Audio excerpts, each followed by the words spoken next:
ماشاء اللہ لا حول ولا قوۃ الا باللہ العلی العظیم رب اشرح لی صدری ویسر لی امری واحلل عقدۃ من لسانی یفقہوا قولی اعوذ باللہ من الشیطان الرجیم بسم اللہ الرحمن الرحیم اللہم اجعلنی فیہ من المستغفرین واجعلنی فیہ من عبادک الصالحین القانتین وَاجْعَلْنِي فِيهِ مِنْ أَوْلِيَائِكَ الْمُقَرَّبِينَ بِرَأْفَتِكَ يَا أَرْحَمَ الرَّاحِمِينَ۔ تو میرے محترم سامعین، ماہ رمضان المبارک کی 5ویں دعا کی میں نے پہلے ویڈیو جو بنائی ہے اس میں اس کو پڑھا بھی ہے اور اس کا ترجمہ بھی کیا ہے۔ اب اسی دعا کے ضمن میں کچھ چیزیں میں بیان کرنا چاہتا ہوں، تو کچھ نکات ہیں اس میں جو بیان کیے جائیں اور حتماً کیے جائیں میرے محترم سامعین۔ تو دعا ہے کہ آپ انشاءاللہ خیریت سے ہوں گے۔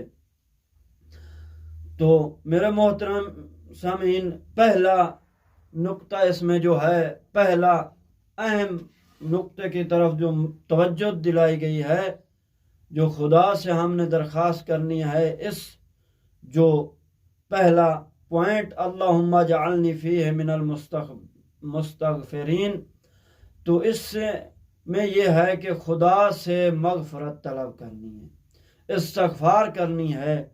تو اسی استغفار کے بارے میں قرآن مجید کے سورہ مبارکہ سورہ انفال میں یہ کلمات آئے ہیں، وَمَا كَانَ اللَّهُ لِيُعَذِّبَهُمْ وَأَنْتَ فِيهِمْ وَمَا كَانَ اللَّهُ مُعَذِّبُهُمْ وَهُمْ يَسْتَغْفِرُونَ۔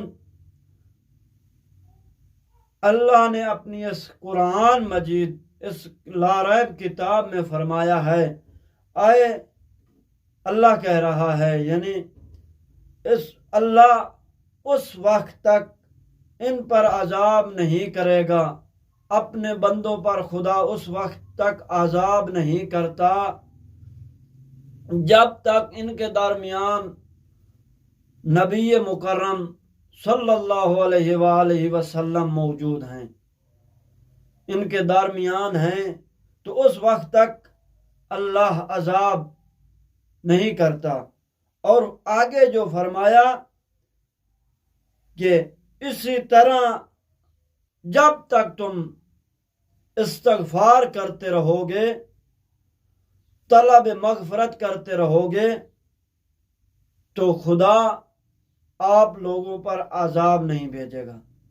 اور اسی طرح دوسری آیت میں بھی اسی استغفار کے بارے میں فرمایا، خداوند منان، یعنی اس استغفار سے دوسرا جو معنی لیا گیا ہے وہ رحمت اور محبت کا حاصل کرنا ہے۔ یعنی اگر آپ اس کو دیکھیں، وَاسْتَغْفِرُوا رَبَّكُمْ ثُمَّ تُوبُوا إِلَيْهِ إِنَّ رَبِّي رَحِيمٌ وَدُودٌ، اور تم لوگ اپنے خداوند متعال سے، اپنے پروردگار سے مغفرت طلب کرو، پھر اللہ کی طرف متوجہ رہو، بے شک میرا رب بہت مہربان دوست ہے، بہت رحم کرنے والا ہے۔ تو میرے محترم سامعین، اسی طرح گناہوں کی بخشش، یعنی دوسرا کیا تھا؟ یہ تھا کہ فرمایا اسی دعا میں، وَاجْعَلْنِي فِيهِ مِنْ عِبَادِكَ الصَّالِحِينَ الْقَانِتِينَ۔ تو گناہوں سے بخشش حاصل کرو، گناہوں سے مغفرت حاصل کرو، گناہوں کو آپ ان دعاؤں کے ذریعے، ان حدیث کے ذریعے، ان قرآن مجید کے پڑھنے کے ذریعے سے اپنے گناہوں کو معاف فرمائیں، روزے رکھنے سے، بہرحال جو بھی یعنی نیک کام ہے اس کے ذریعے سے اپنے گناہ معاف کروائیں۔ تو اسی گناہ کے بارے میں، اسی توبہ کے بارے میں خداوند متعال نے اسی چیز کے بارے میں فرمایا قرآن مجید کے اندر، البتہ ابھی تک میں نے یہ اس آیت کا جس سورت سے تعلق ہے میں نے وہ نوٹ نہیں کیا. تو آیت قرآن مجید یہ ہے یا ایھا الذین آمنوا توبوا الی اللہ توبۃ نصوحا عسى ربکم ان یکفر عنکم سیئاتکم. اے صاحب ایمان، اے صاحب ایمان، اللہ کی بارگاہ میں خالص توبہ کرو. اے صاحب ایمان، اللہ کی بارگاہ میں، خداوند متعال کی بارگاہ میں آپ خالص توبہ کریں تاکہ تمہارے پروردگار تمہارے گناہوں کو مٹا دے. جب انسان مغفرت طلب حاصل کرتا ہے، جب انسان کوشش کرتا ہے توبہ نصوحہ کو انجام دے، تو خدا انسان کے ضرور گناہوں کو مٹا دیتا. تو اسی طرح جو تیسرے اس دعا میں نقطہ یہ تھا اللہم اجعلنی واجعلنی فیہ من اولیائک المقربین برأفتک یا ارحم الراحمین. تو اس میں یہ تھا کہ یہاں مقرب یعنی تقرب یعنی خداوند متعال سے قرب حاصل کرنا ہے.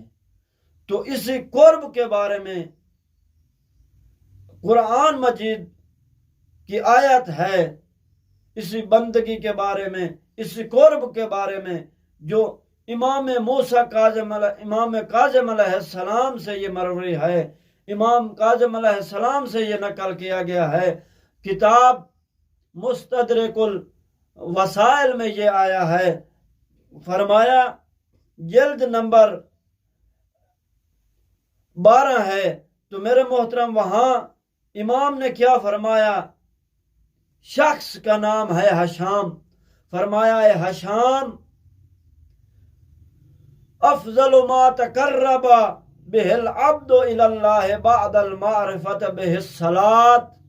فرمایا اے حشام، افضل ترین عمل، افضل ترین چیز اللہ کا تقرب حاصل کرنے کے لیے معرفت کے بعد یعنی خداوند متعال کی معرفت کے بعد نماز کی ادائیگی ہے، یعنی نماز کو پڑھنا ہے. اور اس کے بعد فرمایا وبر الوالدین، اور اپنے والدین کے ساتھ نیکی کرنا ہے. آگے فرمایا وترک الحسد والعجب والفخر، اور حسد اور خود غرضی اور تکبر سے بچنا ہے. اے میرے محترم سامعین، آج ماہ رمضان کا 5واں دن گزر رہا ہے. اس میں اپنی مغفرت، اپنی گناہوں سے استغفار کرنا، گناہوں سے استغفار طلب کرنے کا دن ہے. اسی ماہ رمضان میں اپنے گناہوں کو معاف کرو. والسلام ورحمۃ اللہ.